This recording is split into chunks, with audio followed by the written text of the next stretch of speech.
Tulad ngayon, parang bumabalik na naman yung mga krimen. Oo. Tulad sa aming mga joyride. Nung panahon ni Duterte, kahit saan kami pumasok, lahat ng barangay, safe kami.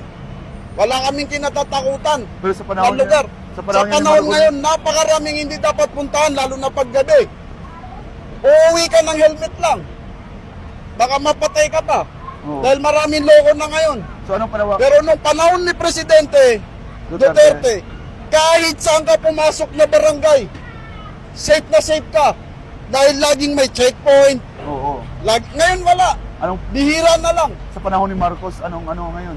Ewan ko lang, baka busy lang siguro. Sana pagising niya bukas, Oo.